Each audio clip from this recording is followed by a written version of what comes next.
আমি নবীর উপর লক্ষ কোটি সালাম, যাকে সৃষ্টি না করার বিশ্বের ব্রহ্মাণ্ডের কোনো অস্তিত্ব লাভ করতে না, সেই নবীদের সর্দার, রহমতের ভান্ডার, আমাদের জিম্মাদার, তার সর্বরি সাল্লাল্লাহু আলাইহি সাল্লাম। এখানে উপস্থিত এই দরবারের মদিনুদ্দিন পীর সাহেব সন্তান এবং আরো খলিফাবৃন্দ সহ আরো যত মুরব্বিয়ান আছেন, সকলের প্রতি আমার কালী সালাম। আসসালামু আলাইকুম ওয়া রাহমাতুল্লাহ।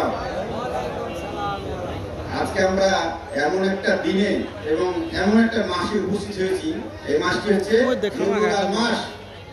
আমাদের প্রিয় নবী হযরত মুহাম্মদ মুস্তাফা সাল্লাল্লাহু আলাইহি সাল্লামের শুভ আগমনের মাস। তিনি এই মাসে পৃথিবীতে আগমন করেছেন, তাই না? আমরা তো বলি জন্মদিন, কিন্তু আসলে তিনি আগমন করেছেন। তিনি তো আগে সৃষ্টি, সেই সৃষ্টি সম্বন্ধে আপনারা শুনলেন আমার পূর্বে বক্তা, তিনি সুন্দর করে কিন্তু সব ভালোভাবে বুঝিয়ে দিয়েছেন, খুব সুন্দর কথা বলেছেন। আমার কথাগুলো শুনতে খুবই ভালো লাগছিল। নবীর সম্বন্ধে তিনি এত সুন্দর বিশ্লেষণ করছেন, এত সুন্দরভাবে বুঝিয়ে দিয়েছেন। তো আমরা বুঝেছি, আমরা এই পথে যারা আসি তারা কিন্তু সকলকে হায়াতুল মুসলিম বলে মানি, কিন্তু আমরা দেখাতে পারি না, সেটা নিজের মধ্যে বাস্তবায়ন করতে পারি না। আমাদের এটাই সমস্যা। আমাদের সকলকে সেটা বাস্তবায়ন করতে হবে। এবং রবিউল আউয়াল মাস এসেছে, সকলকে বিশেষ করে প্রত্যেক দিন আপনারা অন্তত পক্ষে যে সময়টা পাবেন, বিশেষ করে দুরূদ শরীফ পাঠটা বেশি করে করেন। কারণ দুরূদ শরীফ পাঠ করলে কি হয়, 10টা গুনাহ মাফ হয় ও 10টা নেকি লিখে দেওয়া হয়। এই দুরূদ শরীফ পাঠটাই রবিউল আউয়াল মাসে করবেন।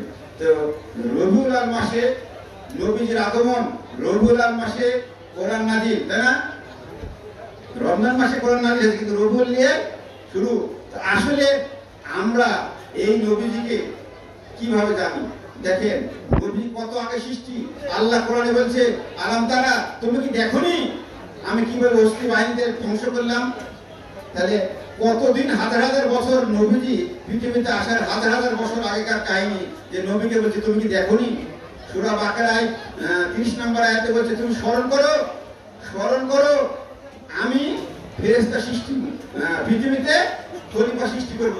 তাহলে যে নাই, দেখেনি, সৃষ্টি হয়নি, তাকে স্মরণ করে কেমন করে বলে খলিফা সৃষ্টি করবে? আল্লাহ স্মরণ করে বলছে নবীকে ডাকে।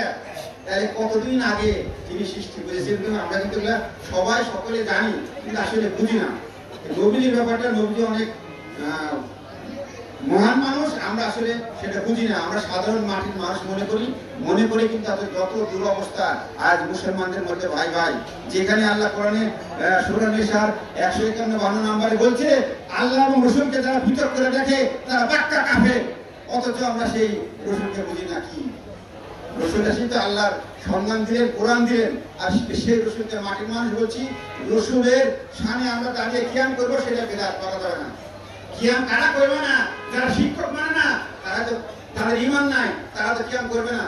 শিক্ষককে সম্মান করতে গেলে যারা নবীর ছাত্র, তারা তো সম্মান করবে, শিক্ষককে আদর করবে।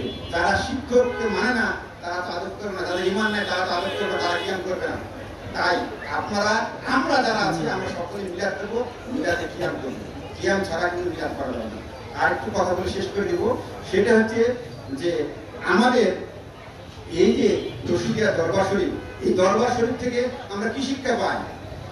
দেখেন, প্রত্যেকটা জায়গাতে শরীয়তের আলেমেরা খালি 5 ওয়াক্ত নামাজের কথা বলবে, আর কিছু না। খালি নামাজ পড়ো, অপকর্ম যা করো তবে সব করো, নামাজ পড়ো, তাই হবে।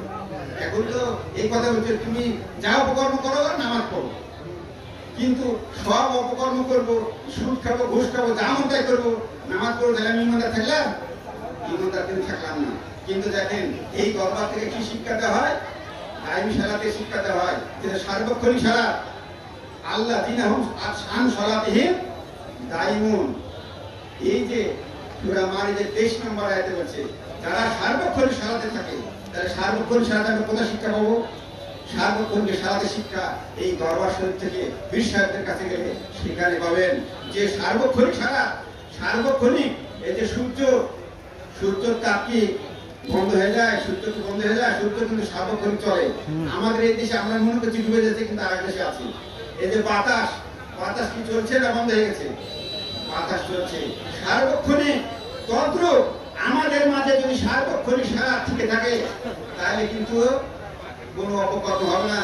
যে সালাদটা যে আয়াতটা সূরা মারিস এটা নাযিল হয়েছে মক্কায়, মক্কায় তখন এই ওয়াক্তে নামাজ ফরজ ছিল না, তাহলে রাসূল কি সালাত শিক্ষা দিয়েছিলেন? আমাদের এটা বুঝতে হবে এই সেই দায়ী সালাত, সেই দায়ী সালাত শিক্ষা করে আমাদেরকে অবসর হতে হবে। আর হতে গেলে এই দরবারে অন্তর্ভুক্ত হতে হবে। দরবার অন্তর্ভুক্ত হওয়া ছাড়া আমরা দায়ী সালাতে শিক্ষা গ্রহণ করতে পারবো না। দরবার অন্তর্ভুক্ত যখন হবো তখনই কিন্তু দায়ী সালাতে শিক্ষা পাবো। তাই আল্লাহ আমাদের সকলকে সেই তৌফিক দান করুক, আমরা যেন সকলেই এই দায়ী সালাতে শিক্ষা গ্রহণ করে একজন মানুষের মতো মানুষের যেন আমরা সকলেই কবরে যেতে পারি। সকলে জোর সরে আল্লাহ আমিন। আসসালামু আলাইকুম ওয়া রাহমাতুল্লাহ।